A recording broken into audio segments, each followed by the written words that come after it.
Well, following, of course, on the Rio Plus 20 conference, it was agreed that we would have a successor agenda for development for the Millennium Development Goals and generally for the United Nations post 2015.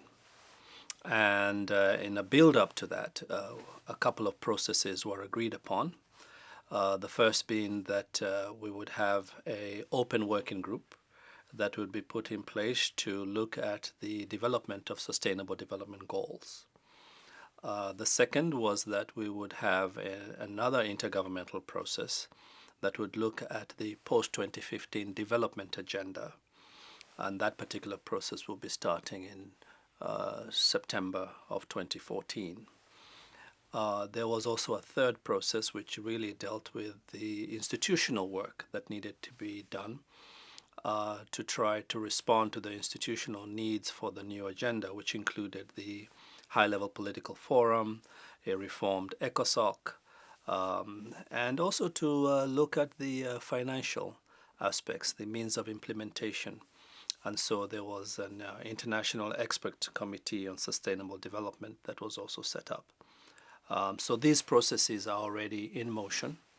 The open working group was first off the block and is now halfway through its work, and we expect that by September 2014 it would have completed its work, and then the intergovernmental process would move on to the agenda development process.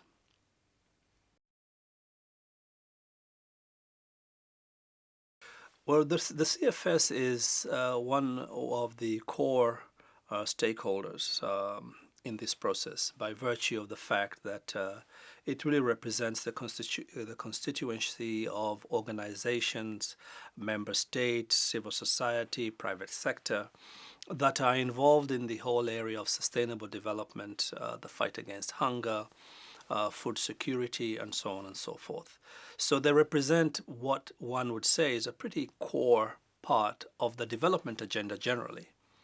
And it is clear in my mind anyway that the committee has to be the champion of these areas in the context of the debate and the negotiations that are going to be taking place around the issues of sustainable development, as well as around the issues of the development of the post-2015 agenda.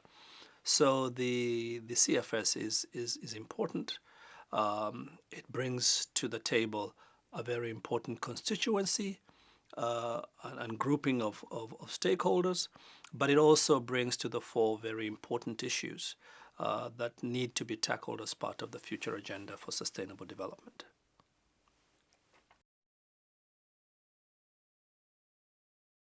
Well, as with most first impressions, one tends to sort of stand back and observe. But the first thing that comes across is that it is a large group of stakeholders.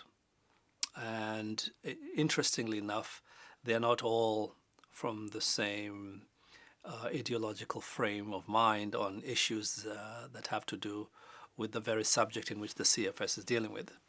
So, for example, it was very interesting to see members of civil society having a very interesting debate between themselves and the private sector and member states around what farmers should be categorized as, for example. In and of itself, a very telling debate. But the passions that came to that debate really signaled to me that this is a place where issues very core to sustainable development are not only being discussed, but have been discussed with a passion and with an understanding of the issues that you don't normally find with these kind of committees elsewhere. So first impressions are good impressions.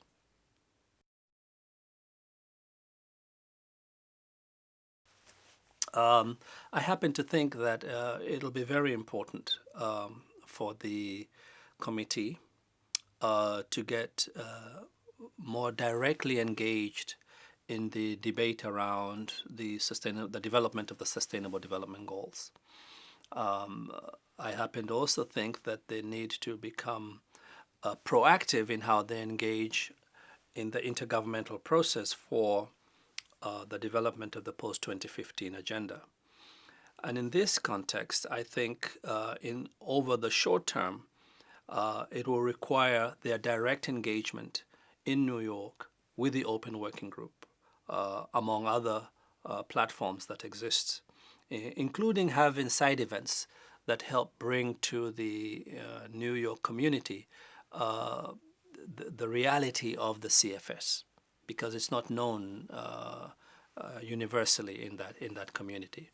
And secondly, that in the manner in which they engage with ECOSOC, especially the reformed ECOSOC, that the CFS may want to seek much more participatory ways of engaging ECOSOC over time, because ECOSOC is here to stay, unlike the OWG, the Open Working Group, which will only be with us for another few months, and the intergovernmental process for sustainable development would have concluded by 15 September.